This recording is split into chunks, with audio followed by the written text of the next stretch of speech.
डाकू भर्ती, कश्मीर जिले में भत्ताखोरी, कश्मीर जिले का अमन अमान, वडेरा शाही, ये डाकू भर्ती बेरोजगारी के खिलाफ राजेश कुमार को,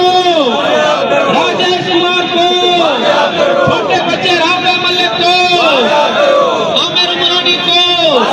कश्मीर, कंदकोट, घोटकी और दीगर अजला में जो अमन अमान की सूरत हाल ख़राब है, उसमें जो हिंदू कम्युनिटी के लोग हैं उनको किडनैप किया जा रहा है। इस वक्त कराची के वकला सदर कराची बार आमिर नवाज़ वड़ाइच की क़यादत में बड़ी तादाद में इस कैंप में मौजूद हैं। ये एहतजाजी कैंप कराची प्रेस क्लब पे लगाई गई है।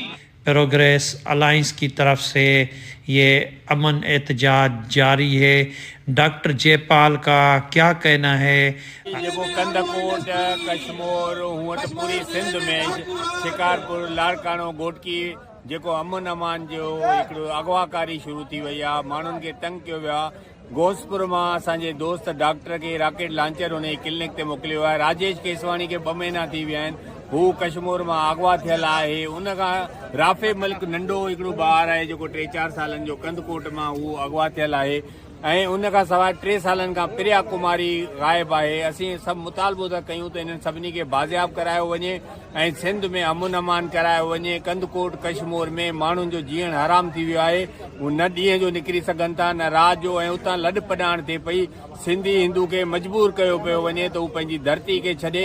असीं सिंध हुकूमत खां, चीफ जस्टिस खां, वज़ीर आज़म खां ऐं चीफ ऑफ आर्मी स्टाफ खां मुतालबो था कयूं त इहो रियासत जो फर्ज़ आहे त सभिनी माण्हुनि खे तहफ़ुज़ ॾिनो वञे, छाकाणि त हितां जा पुरअमन शहरी आहिनि जेके टैक्स बि अदा करनि था, पर इन में जेके भी पाथारीदारनि या गुंडागर्दनि जो हथ आहे या अगवाकारनि जो हथ आहे, इन्हनि खे ख़त्म कयो वञे ऐं हिते अमुन करायो वञे। वकला जो हैं वो कराची बार से आके इस कैंप में पहुँचे हैं, वो भी यही मुतालबा कर रहे हैं, उनको भी सिंध में अमन चाहिए।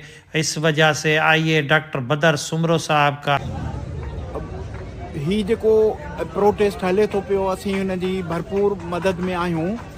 असां इन जज़्बे सां इन खे मदद में आहियूं त पाकिस्तान में लॉ एंड ऑर्डर सिचुएशन ॾाढी वर्स्ट आहे। मुंहिंजो इस्टेब्लिशमेंट खे इहो पैगाम आहे त बजाए इन जे जो तव्हां सियासतदान पालियो, सियासतदाननि खे इस्तेमालु कयो, सियासतदाननि खां बुछड़ा कम था करायो, हिकिड़ो भेरो इहो बि कयो त अवाम जे तहफ़ुज़ खे, अवाम जे हक़नि खे, अवाम जे उन्हनि खे अवलियत ॾियो। छो त इहे सियासतदान जेके आहिनि से मटबा रहंदा आहिनि, अवाम साॻियो आहे। तव्हां अवाम खे तहफ़ुज़ ॾियो, अवाम मां बेचैनी ख़तमु कयो। इहा बेचैनी ख़तमु थींदी त अवाम में मुहिब वतनी थींदी। तंहिंजे करे अवां खे गुज़ारिश आहे, मीडिया खे गुज़ारिश आहे, लॉ एंड ऑर्डर वारनि खे गुज़ारिश आहे, जुडिशरी खे गुज़ारिश आहे त महिरबानी करे फंडामेंटल राइट्स खे ॾिसो, महिरबानी करे ह्यूमन राइट्स खे ॾिसो ऐं उन्हनि खे अवलियत ॾियो। तव्हां ही जेके करप्शन जा तूफ़ान उथारे छॾिया आहिनि, उन्हनि मां अवाम खे को बि लाभ कोन्हे। हिकिड़ो ख़ासि मख़सूस तबिको जेके तव्हां मारे कुटे गेले लालचूं ॾेई असेंबलियुनि में विहारियो आहे, उहे माण्हू जेके आहिनि से ख़ुशि त आहिनि ऐं उन्हनि जे सभिनी मराहतुनि उन्हनि जे फ़ाइदे वठण जे बावजूदि जेको तबिको तकलीफ़ थो ॾिसे उहो अवाम आहे ऐं उनखे का बि तहफ़ुज़ न आहे। इन जे करे मुल्क में सभ खां पहिरियों अमुन क़ाइमु कयो वञे।